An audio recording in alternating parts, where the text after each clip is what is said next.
নমস্কার সবাইকে, আমার প্রথম ব্লগে আপনাদের স্বাগত।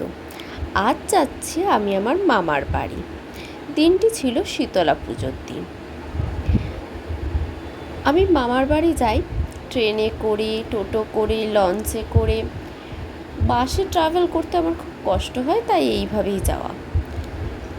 আগের বার যখন মামার বাড়ি গিয়েছিলাম তখন দেখেছিলাম লঞ্চের সিটগুলো বেঞ্চের মতো আড়াআড়িভাবে ছিল। এখন দেখলাম এই সিটগুলো নতুন করেছে, বেশ অনেক সিট করেছে। এই অত্যাধিক গরমে গঙ্গার ওপর দিয়ে শীতল হাওয়া খেতে খেতে যেতে মনটা জুড়িয়ে যাচ্ছিল। এবার আমরা প্রায় ওই পারে চলে এসেছি, দেখা যাচ্ছে পার। এটা হচ্ছে বাবা পঞ্চানন্দের মন্দির। আমরা বাবা পঞ্চানন্দের দর্শন করে তারপর যাচ্ছি। যেতে যেতে রাস্তায় শীতলা মায়ের সাথে দেখা হয়ে গেল। এবার আমরা মামার বাড়ির ওখানে সন্ধেবেলা এই যাত্রাপালা শুনতে গিয়েছিলাম। আজ হচ্ছে মা শীতলার গান।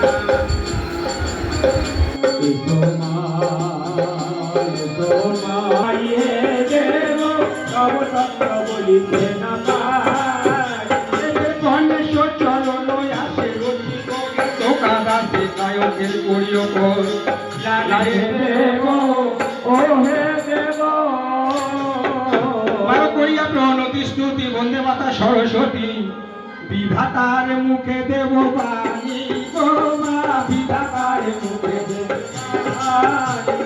পরিধান। এটি হচ্ছে মামাবাড়ি পাড়ার শীতলা মা।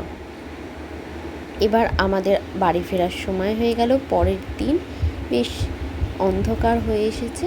এরম সময় আমরা আবার গঙ্গার উপর দিয়ে লঞ্চে করে বাড়ির উদ্দেশ্যে রওনা হলাম। ঠিক আগের দিনের মতনই শীতল বাতাস। এইভাবে দেখতে দেখতে আমরা বাড়ি চলে এলাম।